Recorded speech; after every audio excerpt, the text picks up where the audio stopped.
మీకు ఆయనకి ఎక్కడ వచ్చింది గొడవ అసలు? అయితే ఈ ఎజెండా పాయింట్ ఏదైతే పెట్టాడో ఈ ఎజెండా పాయింట్ల మీద గట్టిగా మాట్లాడినా ఆ వీడియో మీకు పంపిస్తా.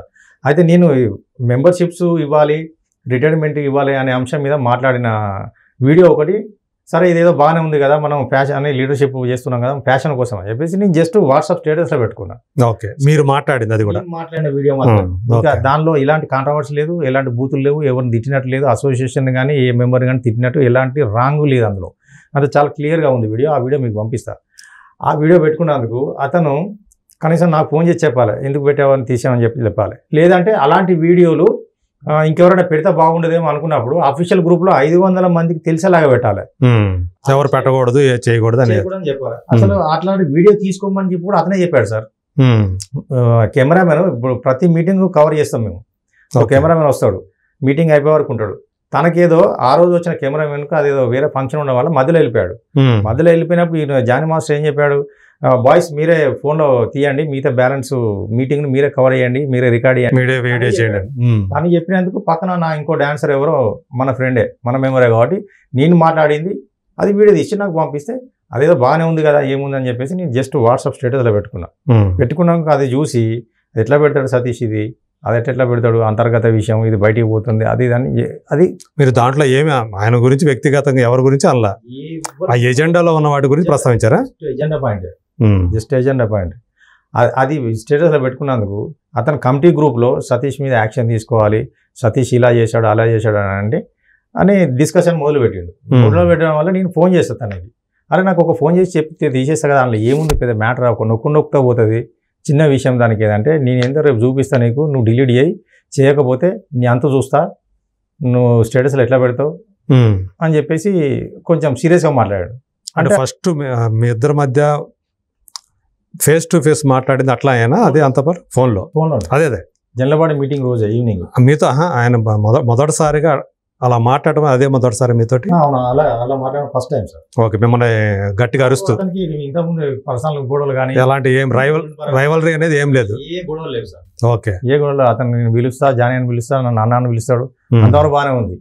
మరి ఏమైంది ఏమో అది కమిటీ గ్రూప్లో డిస్కషన్ చేస్తే ఎందుకు ఇట్లా పెట్టిన గ్రూప్లా అని అడిగినందుకు నీ అంత చూస్తా, నేను ఏందో రోజు చూపిస్తా నీకు, నువ్వు తీసేవా అంటే నా వాట్సాప్ నా ఇష్టం, నా స్టేటస్ నా ఇష్టం, అందులో ఏముంది, అందులో ఏం కాంట్రవర్సీ ఏం లేదు కదా అని చెప్పేసి నేను అన్నా. అంతే. అంటే నాతోటి నేను ప్యాన్ ఇండియా కొరియోగ్రాఫర్ని, ఒక ప్రెసిడెంట్, నాతోటి ఇట్లా మాట్లాడతాను అది అని చెప్పేసి ఇక అతను మనసులో ఏం పెంచుకున్నది ఏమో తెలియదు. ఇండస్ట్రీకి మీరు ముందు వచ్చారా ఆయన ముందు వచ్చారా? నేనే ముందు వచ్చాను సార్. మీరు ఎంతకాలం? మెంబర్షిప్ 30 years ఇండస్ట్రీ సార్ నాకు. సో ఆయన ఎప్పుడు వచ్చి ఉంటాడు? ఆయన ఒక 20 years 21 years అయి ఉండొచ్చు. సో కాబట్టి ఆయన కూడా మీరు 10 ఏళ్ళు సీనియరే మీరు చెప్పాలంటే. నేను వయసులో పెద్దోడిని, సీనియారిటీ పరంగా సీనియర్ని. తనకంటే ముందు నేను హైదరాబాద్ వచ్చిన, తనకంటే ముందు నేను డాన్సర్గా వర్క్ చేసిన, అతను కూడా డాన్సర్గా వర్క్ చేసి మాస్టర్ అయ్యాడు. తనకంటే ముందు నేను యూనియన్లో పదవి చేసిన, అతను ఇప్పుడు పదవిలోకి వచ్చాడు. నేను గతం 15 years బ్యాక్ నేను పదవి చేసిన యూనియన్లో. ఓకే, నాకు యూనియన్ మీద పూర్తి స్థాయిలో అవగాహన ఉన్నది కాబట్టి నేను ప్రతి మీటింగ్లో ఏ బాడీ ఉన్నా సరే ఎజెండా పాయింట్ మీద ఖచ్చితంగా మాట్లాడతాను. అంటే సభ్యులకు ఎక్స్ప్లెయిన్ చేస్తాం, ఎందుకంటే సభ్యులకు రోజు కొత్త వాళ్ళు వస్తున్నారు, అసోసియేషన్ గురించి అవగాహన పెరగాలి కదా. సో వాళ్ళు ఎందుకు వచ్చారు, ఇక్కడ యూనియన్లో ఏం జరుగుతుంది, మన వృత్తి ఏంటిది, మనం ఏం పని చేయాలి, యూనియన్లో ఏం సమస్యలు ఉన్నాయి, యూనియన్ డెవలప్ కావడానికి ఏం చేస్తే బాగుంటుంది అనేది మీద ప్రతిసారి నేను మాట్లాడుతుంటా జన్లపాడిలో. అది ఈ ఇళ్ళకు ఏంటంటే సతీష్ ఎక్కువ మాట్లాడుతున్నాడు ఆ టైప్లో, నేను ఒక ప్రెసిడెంట్ని, నాకే ఇట్లా మాట్లాడతాడా ఆపోజిట్ అనే టైప్లో ఒక కక్ష పెంచుకోండి ఆయన. సో అప్పటి నుంచి మొదలైంది మీ మీద అతనికి, ఎట్లయినా సరే మిమ్మల్ని పక్కన తొలగించాలని అనుకున్నాడు. ఓకే, ఇక అతని పక్కన కొంత ఇప్పుడు నేను వాళ్ళ లీడర్ కాబట్టి నేనంటే పడడంలో కొంతమంది ఉంటారు కదా, అందరూ మనకు ఫేవర్ ఉండాలని రూల్ ఏం లేదు కదా. అప్పుడు భజన బ్యాచ్ చేరింది ఆయన పక్కన. ఆ భజన బ్యాచ్ ఏది చెప్తే అది వింటున్నాడు ఆయన. ఓకే, అంటే అతనికి యూనియన్ పట్ల ఉన్న అవగాహన టోటల్ జీరో. ఎందుకు జీరో అంటే అతను గతంలో ఒక కమిటీ మెంబర్గానో లేకపోతే ఒక జాయింట్ సెక్రటరీగానో ఒక వైస్ ప్రెసిడెంట్ పోటీ చేసి గెలిచి ఉంటే, అసోసియేషన్లో పని చేసి ఉంటే యూనియన్ అంటే ఏంటిది, యూనియన్ ఎట్లా రన్ చేయాలి, ఎప్పుడు కూడా బాడీలో లేడు, అసలు ఎగ్జిక్యూటివ్ బాడీలో లేడు అసలు ఎప్పుడు కూడా. జనరల్ బాడీ ఎట్లా జరుగుతుంది, కమిటీ మీటింగ్ ఎట్లా జరుగుతుంది, ఏ మీటింగ్ ఎట్లా జరుగుతుంది అనేది అవగాహన ఉంటుండే. ఎప్పుడు రాలేదు అతను అంటే సాధారణ మెంబర్గా ఉన్నప్పుడు కూడా ఎప్పుడు రాలేదా? వస్తాడు సార్, అప్పుడప్పుడు వస్తాడు, చాలా తక్కువ వస్తాడు, ఏదో వచ్చి గొడవ చేసి వెళ్ళిపోతాడు. సో పదవి తీసుకోవడం అనేది ఇదే ఫస్ట్ టైం అతనికి.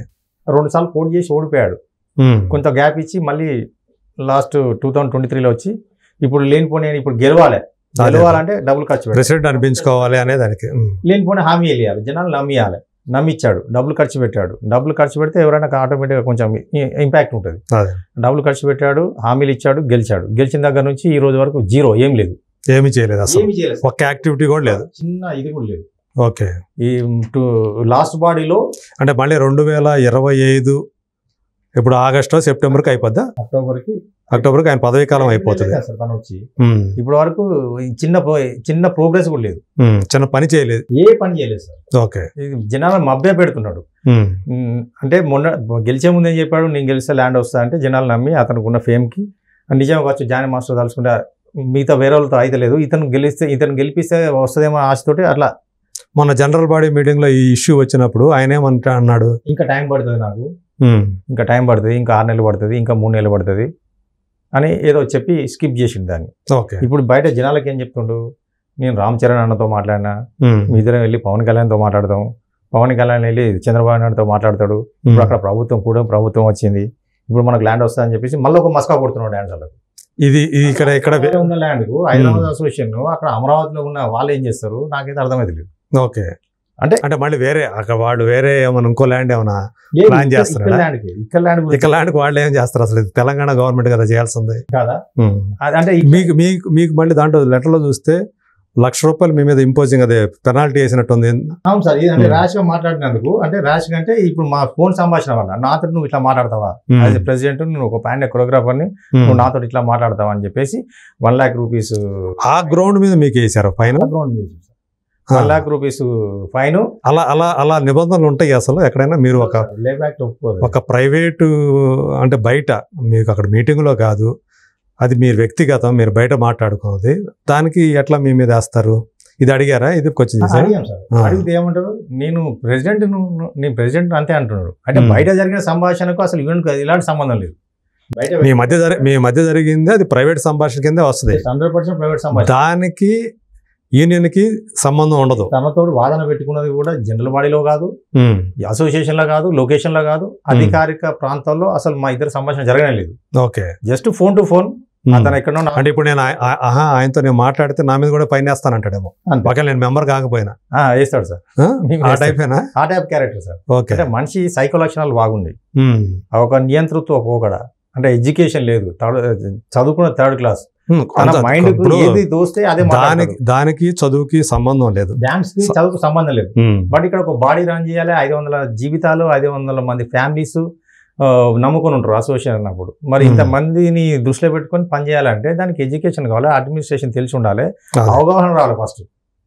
అదే అంటే ఏదో ఊరికే ప్రెసిడెంట్ అంటే ఊరికే ఒక శాలువా కప్పుకోవడం, లేదంటే అందరు బొక్కలు ఇచ్చి. సముద్రం సినిమాలో చాపల కృష్ణ ఒక్కసారి ఎమ్మెల్యే గెలిచి అసెంబ్లీకి వెళ్ళి అద్దె అలానే కోరుకుంటది కదా, అలాంటి క్యారెక్టర్ అదే అనమాట. అతని క్యారెక్టర్ అదే అనిపించుకోవాలి తప్ప.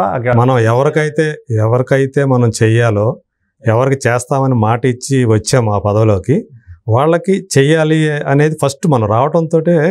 ఇప్పుడు ఆయన ఎవరినైతే అభిమానిస్తాడో పవన్ కళ్యాణ్, ఆయన రావడంతో ఒక ఫైల్ మీద సంతకం చేశాడు కదా, ఏదో చేయాలని ఒక కార్యాచరణ ఉంటుందిగా. సో ఆయన అభిమానించే వాళ్ళే ఇలా పనులు రావడంతో, పదవి తీసుకోవడంతో ఒక పని చేస్తారు.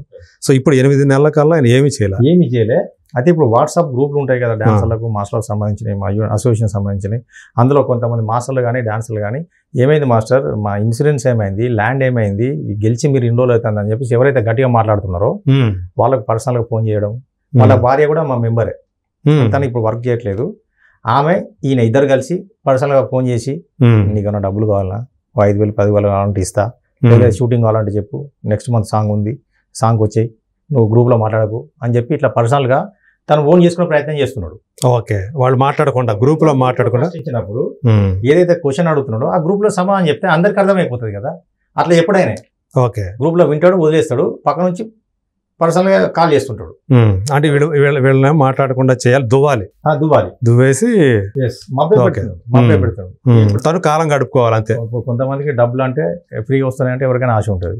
అంటే ఆయన కొరియోగ్రాఫర్గా ఆయనకి చాలా బిజీ కాబట్టి చేయలేకపోవచ్చేమో కదా, మీకు టైం కేటాయించలేకపోవచ్చేమో కదా. అలా డబ్బు పోస్టులకు రావడం ఎందుకు సార్? మరి అదే కదా నా ప్రశ్న కూడా అదే. నా వృత్తి ఏంటిది, కొరియోగ్రాఫర్ గా సాంగ్స్ కొరియోగ్రాఫ్ చేయాలి.